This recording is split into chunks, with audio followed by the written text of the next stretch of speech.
La caída de la casa Usher, Edgar Allan Poe.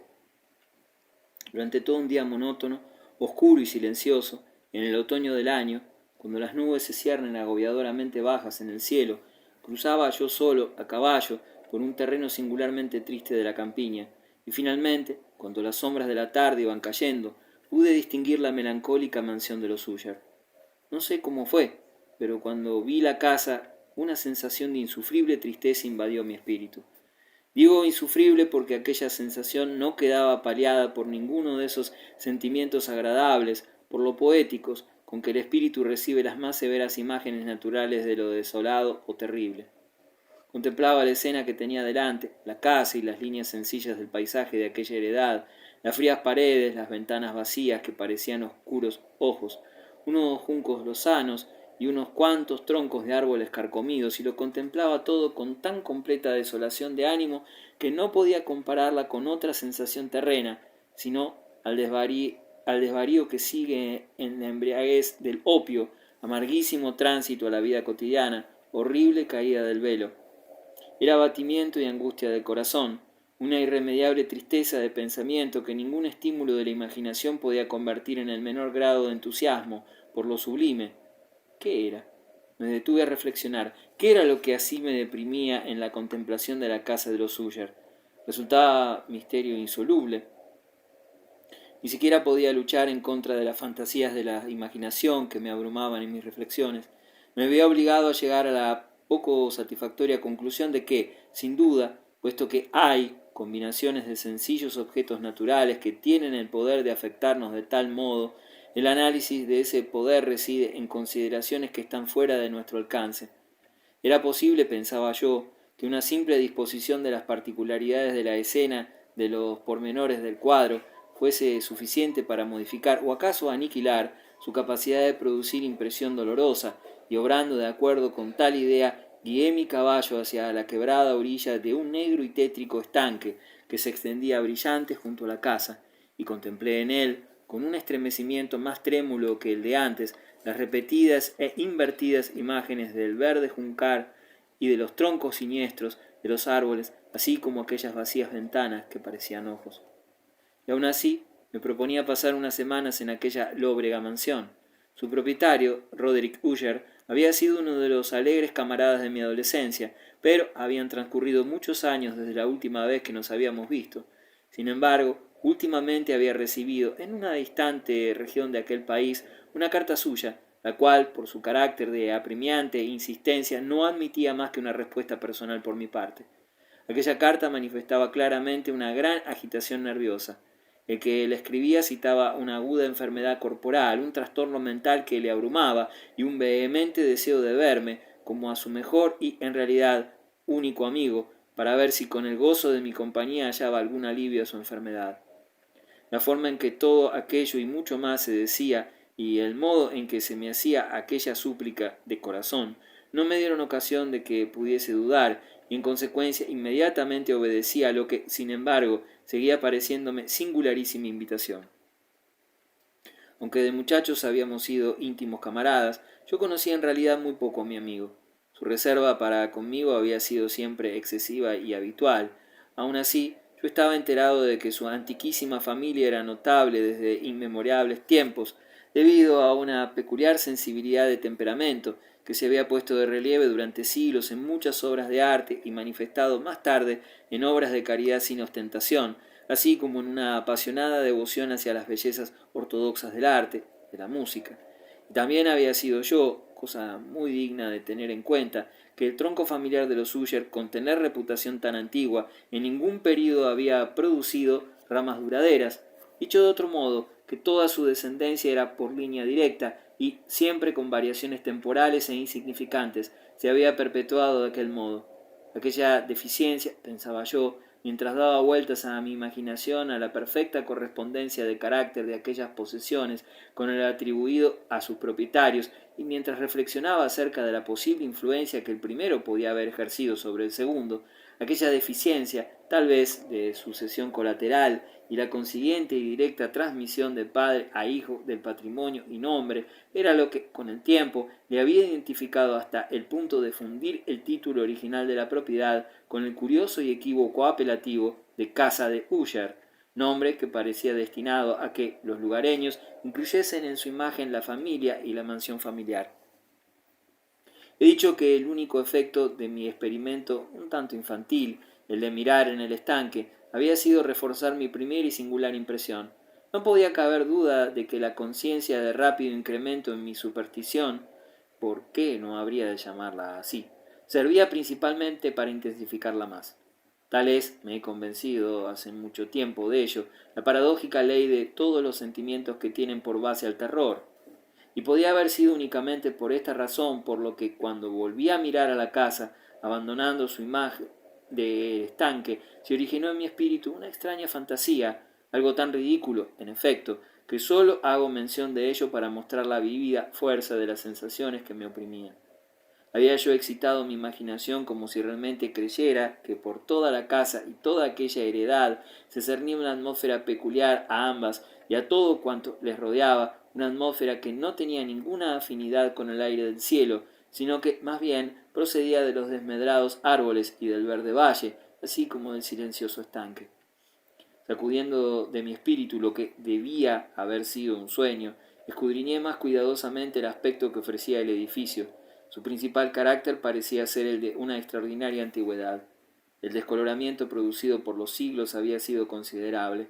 Abundancia de diminutos hongos se extendía por todo el exterior de la casa y hasta colgaban de los aleros formando enmarañado tejido. Y, sin embargo, esto nada tenía que ver con el extraordinario deterioro de la casa. No había caído ningún trozo de mampostería, aunque parecía existir extraño desacuerdo entre el perfecto ajuste de sus proporciones y el mal estado de cada una de sus piedras. Me recordaba mucho la engañosa integridad de esas viejas obras de carpintería que se han ido carcomiendo durante años en algún olvidado desván, sin que les toque para nada el aire exterior. Aparte de aquellas huellas de una ruina general, el edificio aún así no ofrecía la menor señal de inestabilidad. Tal vez la vista de un observador minucioso hubiese podido descubrir una grieta apenas perceptible que, extendiéndose desde la parte alta de la fachada del edificio, descendía zigzagueando por la pared hasta perderse en las tétricas aguas de aquel estanque. Mientras iba percibiendo todos aquellos detalles, cabalgaba yo por un corto sendero que conducía hasta la casa. Un mozo que ya me esperaba se hizo cargo de mi caballo y a continuación penetré en el gótico vestíbulo abovedado. Un criado de paso silencioso me condujo por varios oscuros e intrincados pasadizos hasta el estudio de su amo. Mucho de lo que encontré por el camino contribuyó en cierto modo a intensificar más todavía los vagos sentimientos de que ya he hablado, aunque los objetos que me rodeaban, las entalladuras de los techos, las oscuras tapicerías de las paredes, la negrura de ébano de los pisos y los fantasmagóricos trofeos heráldicos que oscilaban bajo mis pasos, cosas a las que yo me había acostumbrado desde la infancia. Sin embargo, me maravillaba al descubrir las ideas que aquellas imágenes corrientes despertaban en mí. En una de las escaleras por donde subimos encontré al médico de la familia. Su fisonomía mostraba una expresión en la que se mezclaba la agudeza y la perplejidad. Pasó junto a mí con actitud azorada. Entonces el criado abrió una puerta y me hizo pasar en presencia de su señor. La habitación donde me encontré era muy grande y de techos muy altos. Las ventanas eran muy largas y estrechas y estaban situadas a tan elevada distancia del negro pavimento de roble que, por su parte interior, se hacían totalmente inaccesibles. Débiles fulgores de luz carmesí se filtraban por los enrejados cristales y servían para distinguir los objetos más cercanos.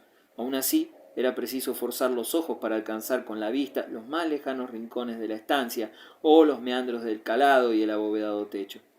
Negras colgaduras pendían de las paredes. El mobiliario era incómodo, anticuado y desvencijado. Algunos libros e instrumentos musicales estaban esparcidos por varios lugares. Tuve la impresión de estar respirando una atmósfera de tristeza. Cierto aire de profunda e irremediable melancolía lo invadía todo. Al entrar yo, Usher se levantó de un sofá donde había estado tendido y me saludó con vivaz vehemencia, que tenía mucho de excesiva cordialidad, de obligado esfuerzo del hombre del mundo aburrido. Pero, aún pensando de esta forma, una rápida ojeada que dirigí a su semblante me convenció de su auténtica sinceridad. Tomamos asiento. y durante unos momentos durante los cuales él no dijo una sola palabra, le contemplé con un mezclado sentimiento de lástima y terror. Sin duda alguna jamás ningún hombre había cambiado de modo tan terrible como Roderick Usher. Con gran dificultad pude admitir la identidad de aquel ser macilento que tenía delante de mí con el compañero de mi juventud. Una tez calavérica, unos ojos grandes, húmedos y luminosos sobre toda comparación, los labios algo delgados y muy pálidos, pero de líneas finas, una nariz de corte hebreo, pero con las ventanillas excesivamente dilatadas, un mentón finamente modelado, que por su poca prominencia denunciaba falta de energía moral, los cabellos de sedosa apariencia y unas facciones que, con exagerado ensanchamiento en la región de las sienes, daban forma a un semblante difícil de olvidar. Y en aquellos momentos había tenido lugar tal cambio, en aquellas facciones, que incluso dudaba yo si sería la misma persona. La lívida palidez de su epidermis y el nuevo y fantástico brillo de sus ojos eran lo que más me asombraba e incluso aterrorizaba. También se había dejado crecer con el mayor descuido los sedosos cabellos que, como extraña telaraña, flotaban más que caían alrededor de su rostro. Lo cierto era que yo, ni aun haciendo un esfuerzo, podía relacionar aquella salvaje expresión con alguna idea de simple humanidad. En los modales de mi amigo me llamó la atención cierta incoherencia, o quizás inconsistencia, y pronto vi que se debía a una serie de esfuerzos débiles e inútiles para dominar una excesiva agitación nerviosa. Por supuesto, yo ya estaba preparado para enfrentarme con aquella naturaleza, no tanto por su cara y su carta como por los recuerdos de ciertos rasgos de la niñez y por conclusiones deducidas de su peculiar temperamento y conformación física. Sus gestos eran, alternativamente, vivaces y flojos, el tono de su voz variaba rápidamente desde una trémula indecisión, cuando el espíritu vital parecía hallarse del todo ausente, hasta una especie de enérgica concisión, una pronunciación hueca, grave y brusca, una pronunciación perfectamente modulada, aplomada, equilibrada, al igual que la que se puede observar en los borrachos o en los adictos al opio durante los periodos de su más intensa excitación. Así fue como me habló del objeto de aquella visita, de su vivo deseo de verme y del consuelo que esperaba recibir de mí. Se extendió bastante en lo que él imaginaba ser la naturaleza de su enfermedad. Era, decía, una dolencia constitucional y familiar, para la cual no tenía esperanza de hallar remedio. Una enfermedad nerviosa, añadió, que quizás mejoraría. La enfermedad se manifestaba en una porción de sensaciones nada naturales. Algunas de ellas, que describió minuciosamente, me interesaron y asombraron notablemente. Padecía mucho de una morbosa agudeza de los sentidos. Solamente podía soportar alimentos que fuesen muy insípidos. Solo podía usar ropas fabricadas con ciertos tejidos, le sofocaba la fragancia de las flores, la luz más débil le torturaba los ojos, y había muy pocos sonidos los cuales pertenecían a ciertos instrumentos de cuerda que no le produjesen horror. Tuve la impresión de verle esclavizado a una anómala especie de terror. Me moriré, dijo, tengo que morir como consecuencia de esta deplorable locura. Así y no de otra manera, pereceré. Temo los acontecimientos futuros, no por sí mismos, sino más bien por sus resultados. Me estremezco al pensar en los efectos que cualquier incidente, aun el más trivial, puede producir en esta intolerable agitación de mi alma. En efecto, no me causa horror el peligro, sino su efecto, el terror. En esta, digamos, lamentable condición, siento que más tarde o más temprano llegará el momento en que tendré que abandonar la vida y la razón a un mismo tiempo en lucha con un horroroso fantasma, el miedo.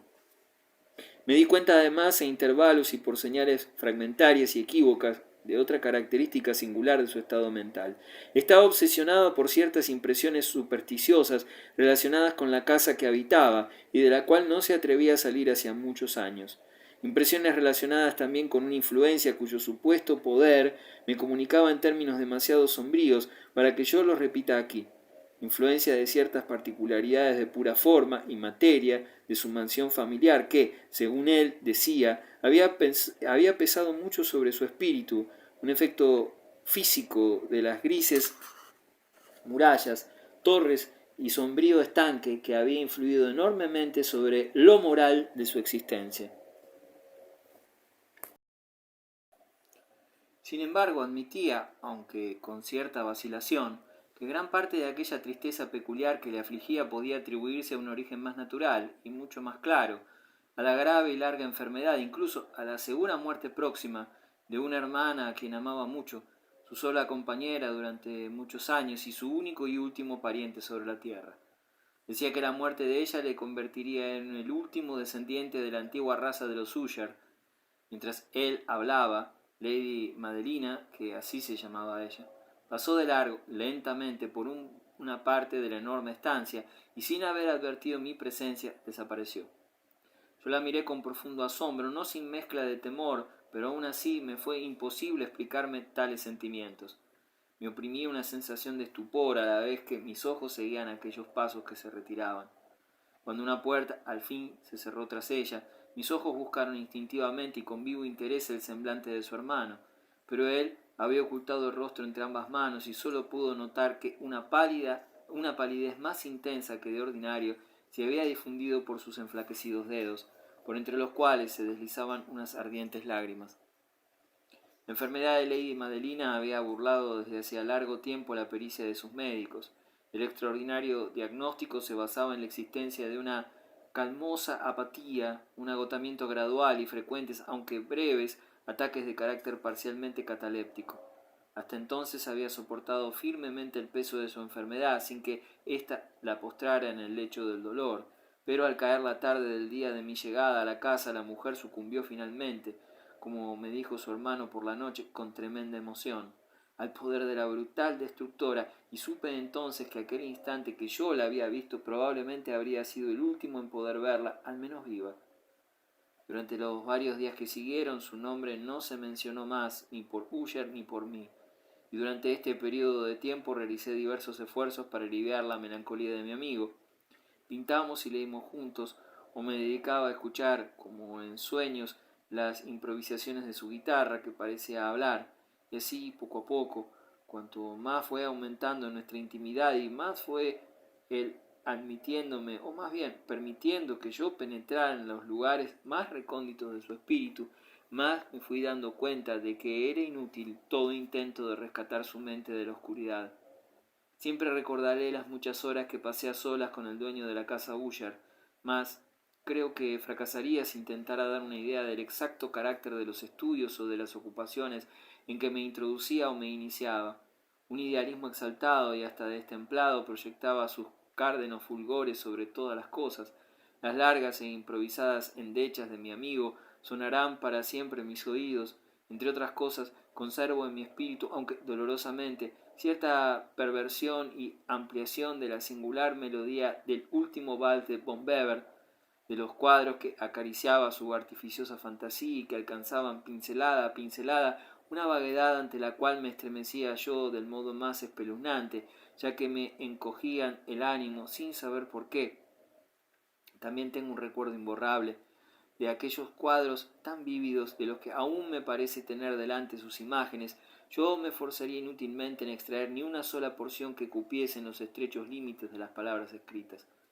Por su absoluta sencillez, por la limpieza de sus perfiles, eran algo que llamaba poderosamente mi atención a la vez que me atemorizaban. Si hubo alguna vez un ser humano que pudo pintar una idea, tal ser humano fue Roderick Usher. Al menos para mí, y en las circunstancias que me rodeaban, brotaba de las puras abstracciones de aquel hipocondríaco, se ingeniaba para trasladar al lienzo una intensidad de terror que yo jamás había sentido, ni siquiera contemplado las resplandecientes ensoñaciones de Fuseli. Una de las fantasmagorías concepciones de mi amigo, que no participaba tan rígidamente del espíritu de abstracción, podría reflejarse con palabras, aunque muy débilmente. Un cuadrito suyo representaba el interior de una larga cueva-túnel rectangular, de paredes bajas, lisas, blancas, sin interrupción ni significado alguno.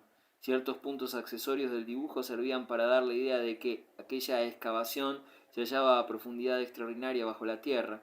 No se observaba salida alguna en su inmensa longitud, ni se discernía ninguna fuente de luz artificial o natural, y aun así en toda su longitud se advertía una gran inundación de rayos luminosos que bañaba todo el conjunto con horrible e inverosímil resplandor.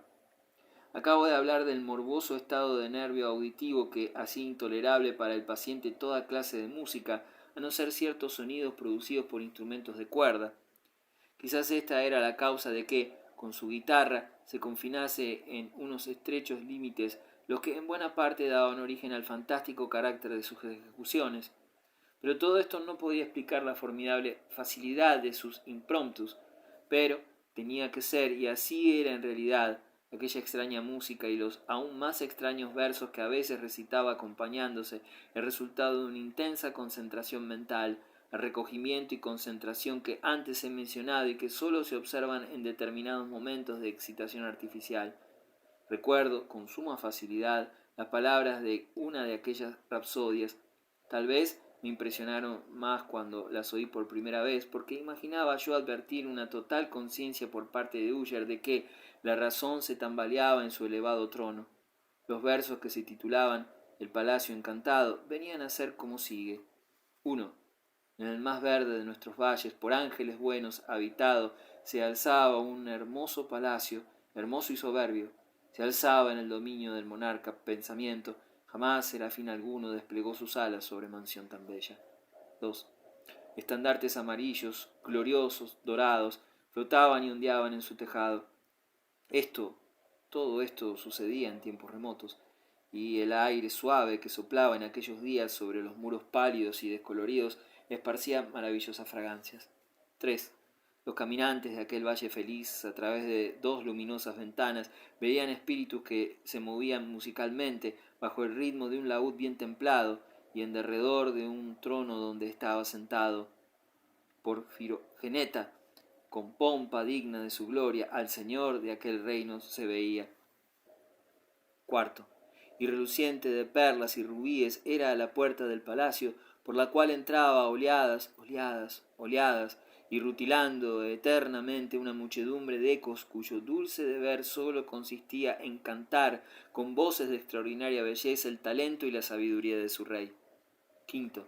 Pero unos seres malignos con el ropaje del duelo asaltaron los augustos dominios del monarca. Ah, lloremos, porque jamás un mañana amanecerá sobre él desolado, y en derredor de su mansión la gloria que florecía ya no es más que una historia confusamente recordada de los ya enterrados viejos tiempos.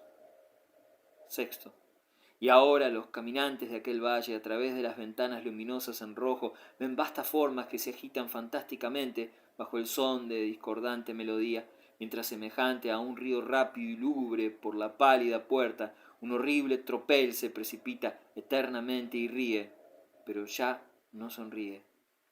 Recuerdo perfectamente que las sugestiones que produjo esta balada nos condujeron a un orden de ideas en el cual se puso de manifiesto una opinión de Uller que yo menciono no tanto por su novedad, porque otros hombres también lo pensaron así, como por razón de la pertinacia con que la sostenía.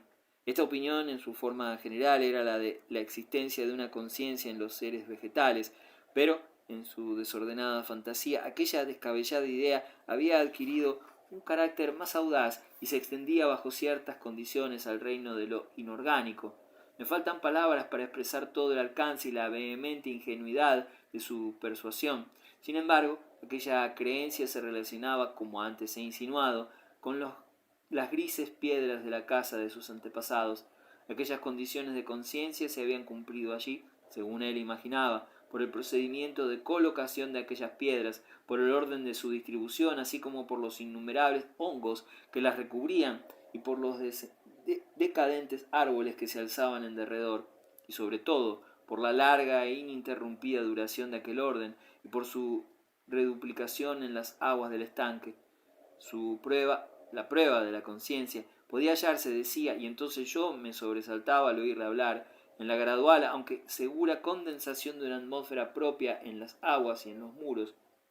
El resultado de ello, añadía, podía descubrirse en aquella muda pero insistente y terrible influencia que durante siglos había plasmado los destinos de su familia y que había hecho de él lo que yo podía ver en aquellos momentos. Semejantes opiniones no necesitan comentario y, en consecuencia, yo no haré ninguno.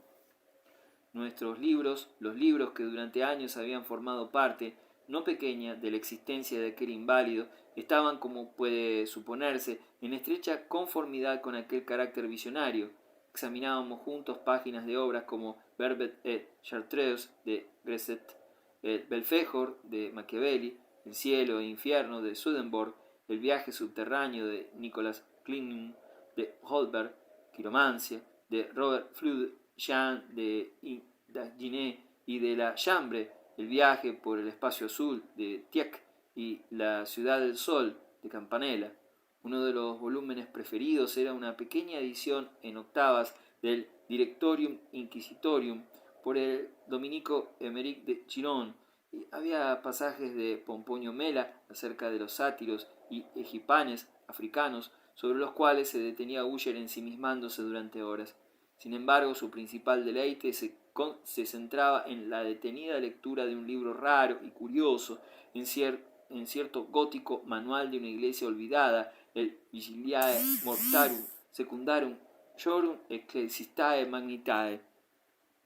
Yo no dejaba de reflexionar sobre el extraño ritual de aquella obra y su posible influencia en el hipocondríaco, cuando una noche, habiéndome informado de que Lady Madelina había dejado de existir, declaró su intención de guardar su cuerpo durante 15 días antes de su entierro definitivo, en uno de los numerosos sótanos situados bajo las paredes maestras del edificio. La razón mundana, sin embargo, que él daba a tan singular proceder, era tal que yo no pude permitirme discutirla.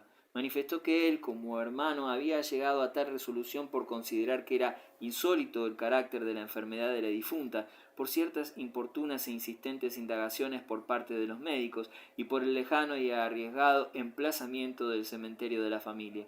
No negaré que cuando me acordaba del siniestro aspecto de la persona que me había tropezado en la escalera el día de mi llegada a la casa, no sentí deseos de oponerme a lo que, por otra parte, me parecía todo lo más una precaución inofensiva y natural. A petición de Ussher le ayudé personalmente en los preparativos de aquella sepultura temporal. Después de colocar el cuerpo en un ataúd, los dos solos lo trasladamos a su lugar de reposo, el sótano donde lo colocamos, lugar que no se abría desde hacía mucho tiempo, y por lo cual nuestras antorchas, medio apagadas en su asfixiante atmósfera, no nos proporcionaron mucha luz para examinar sus detalles. Era reducido, húmedo y desprovisto totalmente de medios para la admisión de luz. Se hallaba situado a gran profundidad y precisamente debajo de la habitación donde yo dormía. Al parecer, y en remotos tiempos feudales, había servido de mazmorra y en tiempos más próximos como polvorín o para guardar otras materias muy combustibles, porque una parte de su pavimento y todo el interior de un largo pasillo abovedado por el que llegamos a él habían sido cuidadosamente revestidos de cobre. La puerta, de hierro macizo, también aparecía acorazada. Su gran peso, al gravitar sobre los goznes, producía un insólito crujido. Después de depositar nuestra fúnebre carga sobre unos caballetes dentro de aquel lugar de horror, alzamos un poco la tapa del ataúd que aún estaba sin clavar y miramos el rostro de la que lo ocupaba. Lo primero que me llamó la atención fue el asombroso parecido entre hermano y hermana, y Ussher, adivinando quizás mis pensamientos, murmuró unas palabras por las cuales me enteré de que habían sido gemelos y que entre ambos habían existido ciertas afinidades de naturaleza poco inteligibles. Sin embargo, nuestras miradas no se posaron durante mucho tiempo sobre el cadáver. No podíamos mirarla sin sentir un extraño terror. La enfermedad que se había llevado a la mujer en lo mejor de su juventud le había dejado, como suele ocurrir en todas las enfermedades de carácter estrictamente cataléptico, un leve rubor en la garganta y rostro, y en sus labios esa sonrisa tan sospechosamente constante y que parece tan terrible en la muerte. Colocamos la tapa en su lugar y la atornillamos. Después de cerrar bien la puerta de hierro, nos retiramos lentamente a las habitaciones no menos tétricas de la parte superior del edificio. Después de pasados algunos días de amargo dolor, se efectuó un visible cambio en el desorden mental de mi amigo. Se había desvanecido su modo de ser habitual, descuidó y olvidó sus ocupaciones normales, vagaba de habitación en habitación con pasos precipitados, desiguales, sin objeto. La palidez de su semblante había adquirido, si aún era posible, un matiz más lívido, y la luminosidad de sus ojos también se había esfumado totalmente. No volví a oír más la ronquera que ocasionalmente se notaba en su voz, y su pronunciación se caracterizaba por un trémulo garganteo, como si padeciese constantemente un constante terror. En efecto, había veces en las que yo pensaba que su espíritu agotado, sin cesar, se sentía abrumado por algún terrible secreto y que, en consecuencia, luchaba para reunir el necesario valor para divulgarlo. A veces me veía obligado a explicarme de nuevo toda aquella situación, achacándola a los desvaríos de su locura, porque la veía mirando hacia el vacío durante largas horas con profunda atención, como si estuviese escuchando algún imaginario sonido. No tenía nada de particular que su estado me aterrorizase, que me contagiara en parte. Sentí que se apoderaba de mí gradualmente, pero con seguridad, la alocada influencia de sus fantásticas e impresionantes supersticiones. Especialmente al retirarme a dormir a altas horas de la noche, en el séptimo u octavo día, después de haber colocado a Lady Madelina en la mazmorra, fue cuando yo experimenté toda la fuerza de tales sentimientos. El sueño no se acercaba a mi lecho, mientras las horas iban pasando lentamente. Luchaba por razonar con más profundidad y alejar el nerviosismo que me dominaba. Me esforzaba por creer que gran parte de lo que yo sentía se debía a la influencia del tétrico mobiliario de la habitación, de las negras y deterioradas colgaduras que, puestas en movimiento por el soplo de una tempestad que se aproximaba, ondeaban desordenadamente hacia uno y otro lado de las paredes y rumoreaban angustiosamente en derredor de los tallados ornamentos de la antigua cama. Pero todos mis esfuerzos eran vanos. Un irreprimible temor invadía gradualmente todo mi ser y finalmente llegó a oprimir mi corazón con espanto inexplicable. Haciendo un poderoso esfuerzo me incorporé apoyándome en las almohadas y atisbando anhelosamente en el oído, no sé por qué, quizás impulsado por extraña intuición, y escuché ciertos sonidos vagos e imprecisos que llegaban a mí entre los intervalos del silencio de la tormenta, aunque ignoraba de dónde procedían. Subyugado por un intenso terror inexplicable, insufrible, me vestí a toda prisa, comprendiendo que ya no podría dormir más en toda la noche, y me forcé por rehacerme del estado lamentable en que había caído, paseando por toda la habitación con enérgico paso. Había dado ya unas cuantas vueltas de esta manera cuando el ruido de unos pasos en la cercana escalera me detuvo. Pronto reconocí que eran los pasos de Usher. Un instante después llamó con suaves golpes a mi puerta y entró con una lámpara en la mano. Su semblante, como de ordinario, tenía una lividez cadavérica, pero además en sus ojos danzaba una especie de loca hilaridad, una evidente histeria al parecer contenida.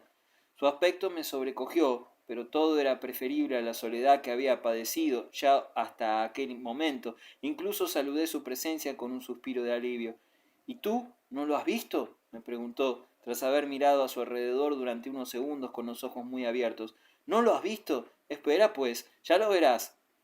Y tras haber pronunciado estas palabras y arreglar cuidadosamente la pantalla de su lámpara, se precipitó hacia una de las ventanas y la abrió de par en par a la tormenta. La impetuosa furia de la racha de viento que penetró en la habitación casi nos derribó. Era en efecto una noche tempestuosa, pero singularmente bella en su terror y violencia. Sin duda alguna la tromba había concentrado su fuerza en las cercanías, la dirección del viento cambiaba constantemente y la extraordinaria densidad de las nubes que se cernían bajas sobre los torreones de la casa no nos impedía percibir la enorme velocidad con que llegaban chocando unas con otras en lugar de ir a perderse a lo lejos. Digo que ni su extraordinaria intensidad nos privaba de percibir su lucha, y aun así no contábamos con el menor destello de la luna o estrellas, ni centelleaban los relámpagos, pero la superficie de las enormes masas de agitado vapor de agua, así como todos los objetos terrestres que se hallaban a nuestro alrededor, relucían a causa de una visible exhalación gaseosa que envolvía la casa.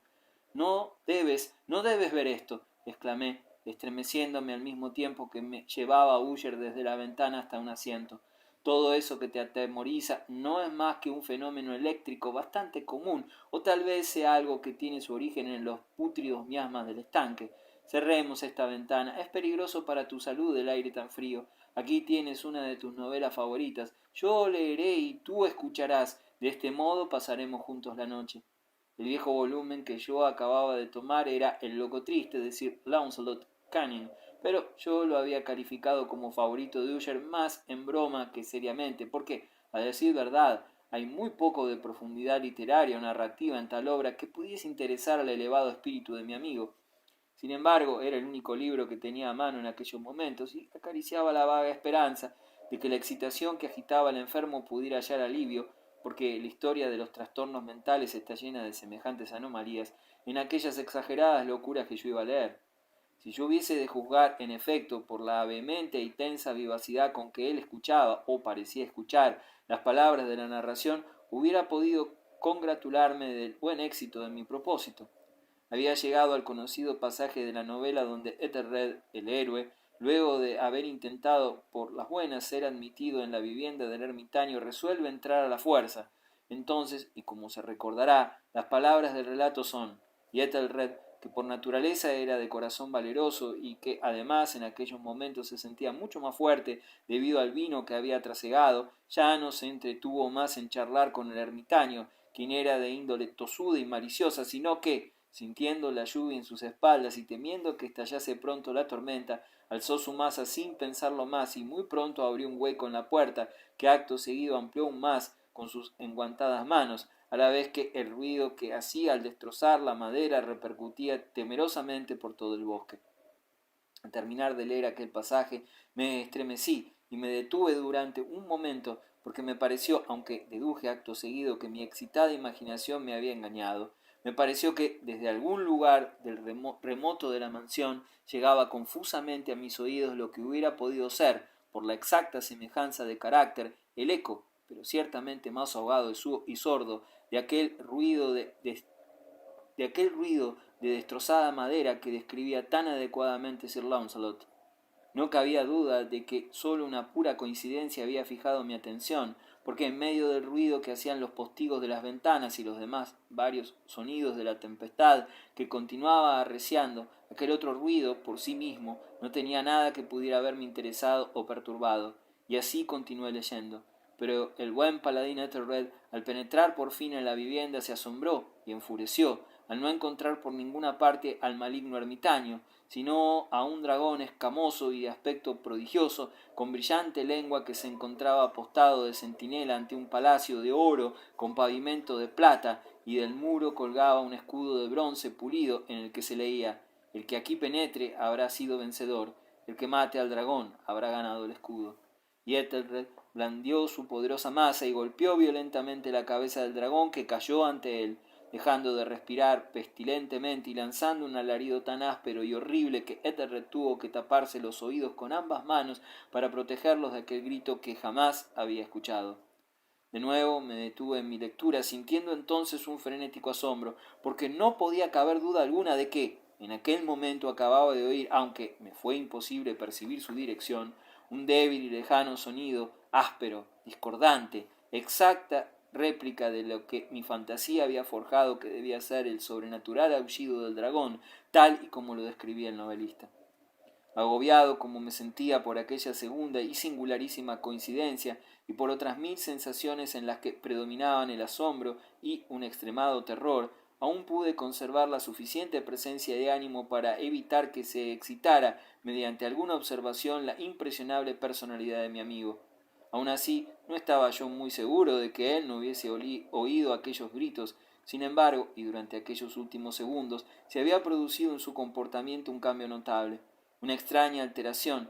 Al principio había estado sentado frente a mí, pero gradualmente había ido volviendo su silla hasta quedar sentado frente a la puerta de la habitación, y debido a esto yo solo podía ver, parcialmente, sus facciones. Vi que temblaban sus labios como si estuviese murmurando algunas palabras. Había abatido la cabeza sobre el pecho, aunque comprendí que no estaba dormido, ya que tenía los ojos abiertos. El movimiento de su cuerpo también contradecía tal impresión, porque oscilaba de un lado a otro, suave y constantemente.